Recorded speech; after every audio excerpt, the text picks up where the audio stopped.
Thank you for joining us. And before we get started with today's video, if you guys like what you're seeing and hearing from the Locked On Senators podcast, go ahead and hit like, smash the subscribe button so you can be the first to know about Sens content. Now, we're going to be doing a ton of these prospect profiles, so if you agree this is someone the Sens should look at or steer clear, leave your comment below so we can hear from you. Now, we got 64 of these, so let's get into it. All right, Pillsy, coming in at number 17 on our 2022 Locked On Senators Draft rankings. We are going back to Djurgardens, and not even for a final time, because they have an absolute wagon coming out of their Swedish U20 program. But this one, we're going at number 17 with an average rank of 19, left winger Liam Öhgren. Yes, and Djurgardens just keeps pumping him out, and Liam Öhgren is he's no slouch, that's for sure. And he's got a little bit more size than wingers we've been looking at recently, over 6 feet. I've got him at 187 pounds, so it looks like he's got a big boost here. Yeah, if we're looking on YouTube, Ross pulled up the graphic where it has him listed at 6'1", 201 pounds. So having a winger with his type of speed and skill with that kind of frame that can add some muscle and not get beat in loose puck battles, that's a big thing for Öhgren. And yes, he was the captain for Sweden at the U18s. Yes, he certainly was. And he doesn't only bring that leadership, he brings a nasty set of hands with him. For me, that's one of the big selling features of his game. And he uses that to his advantage as a shooter as well. 33 goals, 25 assists, good for 58 points in 30 games. And get this, Pillsy, only 6 penalty minutes as well. Only 3 minor penalties in 30 games. So this is a guy who's disciplined, uses his teammates well, can snap the puck with the best of them. And that's a big reason why elite prospects had him at 13th on their list. Now, Tony Ferrari and Scott Wheeler both have him at 14th. And then we got a few in the 20s as well. Craig Button has him at 20th, and Bob McKenzie and Chris Peters at 23. And then Corey Pronman's got him down at 26th on his list. So that's a range from 13 to 26, a little bit less than geeky, but at the same time, you're like, okay, that is still a pretty wide variety of options where he could go. That averages out to 19. For me, he's a stud. I expect him to be a top 15 pick. Why is he such a stud? You mentioned the hands, but go on.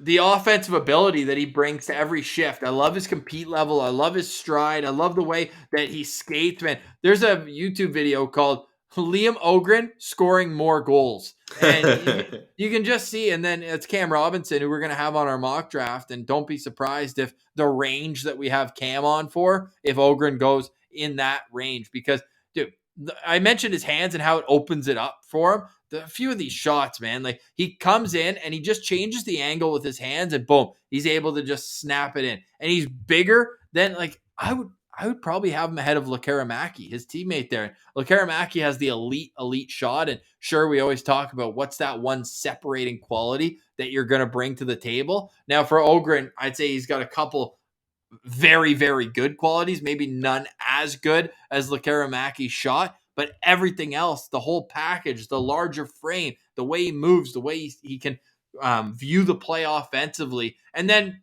to play defense and not take any penalties and be able to control the play on both ends of the ice. I just see him as being a really translatable player into the NHL while not suffering a drop in his offensive production.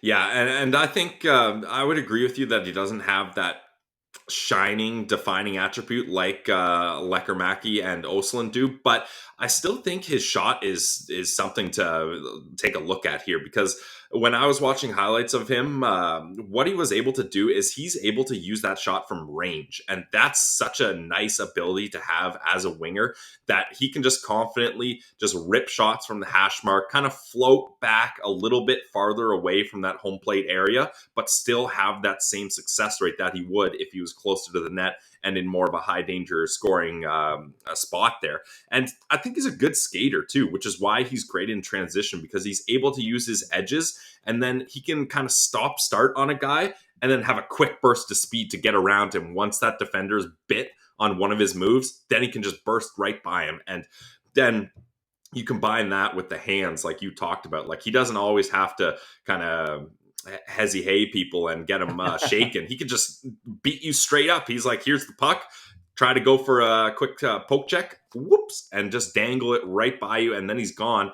And when he was playing with Osland and Lekkerimäki, that's a dangerous trio to have get by defenders in the rush transition wise. Now, I think it's going to be very interesting, Ross, though, to see how these guys do without each other, because they were so constantly playing on the same line that when you have three top guys that are used to that, what happens when they can't lean on each other for those other attributes that the other ones bring along on that line? So how confident are you that Liam Öhgren can have that type of success that he's been having on his own?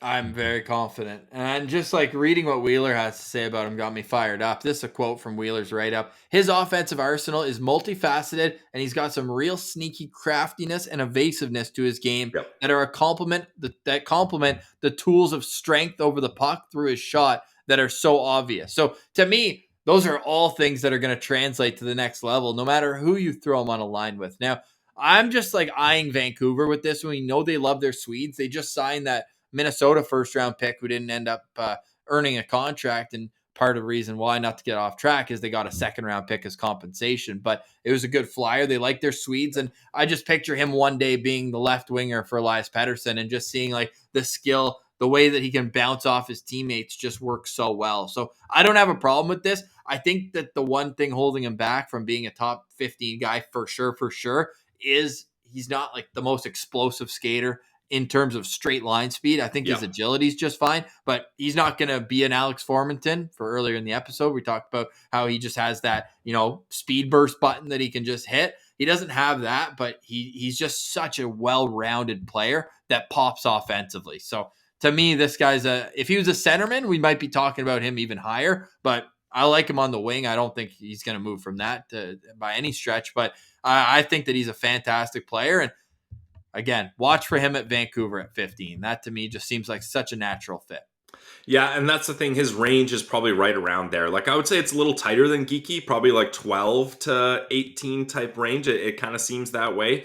Yep. So from a Sens point, it's tough to see a scenario where they select him. Now, Ross, can you pull up the EP page here? I want to highlight something that I thought was just very interesting, and we've talked about this before with the SHL Swedish prospect guys, is when you're looking at his game logs, like, so he absolutely lit it up for J20, his own age group, right? We mentioned 58 points in 30 games, 33 goals in 30 games, goal per game pace.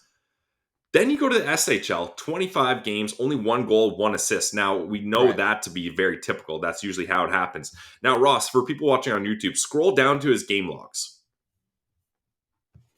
Look at that, world under 18s. How are you? Yeah, he had a good tournament, that's for sure. Now, hit the show more. And look how often he's bouncing from league to league. He's playing like 5 games in the J20, 1 in the SHL. And look at that one game. 0 minutes of ice time, 0 seconds of ice time. Now keep scrolling down. 26 seconds. 26 seconds for one game. A minute, 6:07. Well, and in that 6:07, they're down 7-1, so it's all garbage time he's playing. Exactly. Like, it's just crazy that a guy can be so dominant in his own level, and then he gets bounced up to the pros for a game or two, and the coach is just like, yeah, nah. Like, this is all from this year. Look how many. Look how much he's bouncing around. This is what I wanted to highlight here. And I know I say this every time, but we really got to get someone to explain the Swedish development way here, because it's wild to me. How about this? He plays 2 games at the SHL, gets 0 minutes, then gets 2 minutes, then goes down, scores 4 goals in a game, then comes back and then goes back to the SHL. But yeah, you're completely right. This is absolutely wild. It's crazy for a guy that has so many skills. Like, if it was like a guy that's literally just a sniper and he's able to beat the J20 goalies, like, sure, whatever. A coach isn't going to trust him much. But Öhgren has so many other dependable skills that can be translated to a pro level, and he's still not getting that opportunity. So that, to me, it's just so interesting to look at how different they develop their players over there, because you would think the Swedish hockey program would have like some kind of communication with that SHL teams being like, hey, look, this guy's going to be a big part of Swedish hockey future. Like, let's get him in here. But of course, the SHL coaches, they don't give a damn about that. They're trying to win championships, which you got to respect. But it's just wild to me when you see it like this, how glaring it is.